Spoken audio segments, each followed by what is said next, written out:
Croftonomics is a new farm advisory service term used to describe innovative, small-scale and cost-effective alternative methods to everyday farming tasks. Aimed at crofters and small farmers, where heavy machinery and expensive tools isn't viable, we explore and explain what types of croftonomics alternatives can be used. In this video, we talk to crofter George Campbell about his innovations and ideas for poultry housing using repurposed and modified items for his hens on the croft.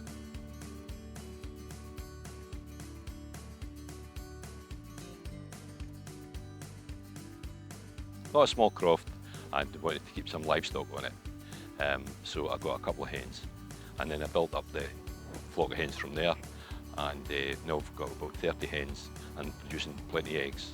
Before lockdown, we used to sell the eggs. After lockdown, we gave the eggs away to our neighbours, and they were delighted they were getting a good supply of free-range eggs, and we go from there.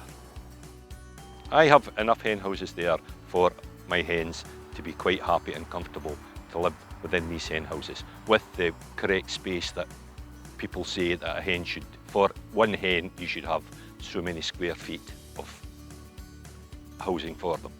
I would have the hen houses off the ground.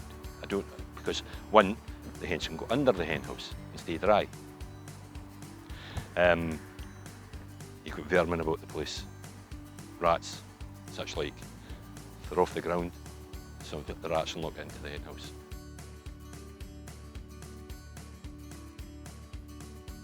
Through my work with Argyll Meat Council as a property officer, I was on building sites, in schools, and I could see a lot of stuff being thrown out that I could see that they could be used to build my own hen houses, and I could develop my own hen houses the way I wanted to develop them, to be easy to clean and less places for mite to hide and things like that.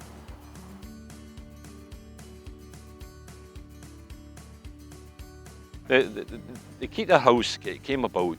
I used to go to the Royal Highland Show, and I would see all these plastic houses, and an arm and a leg they cost. And I was going into home base, and I would look at the Kita houses, the Kita storage sheds, and I would see the cost of them about £150.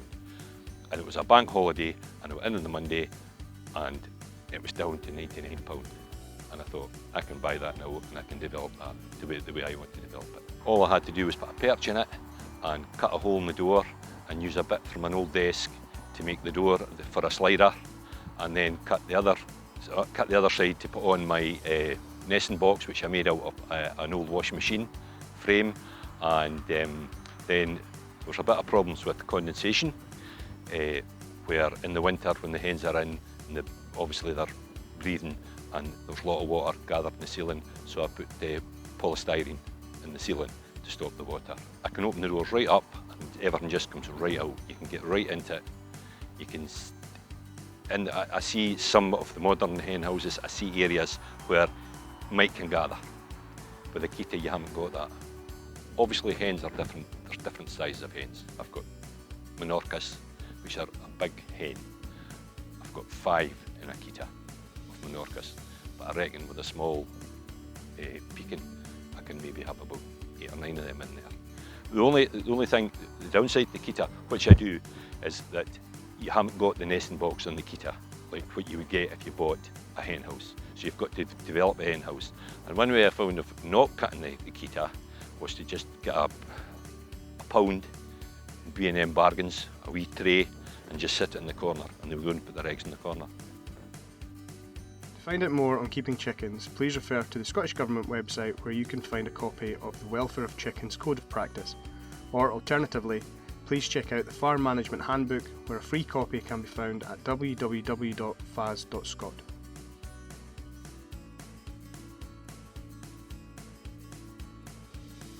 If you have an alternative method to our croftonomics example, or have a unique croftonomic idea to another task that you would like to share with us, please get in touch with the Farm Advisory Service on 0300 323 0161 or email at advice@fas.scot, where we'll be delighted to hear more. Thanks for watching.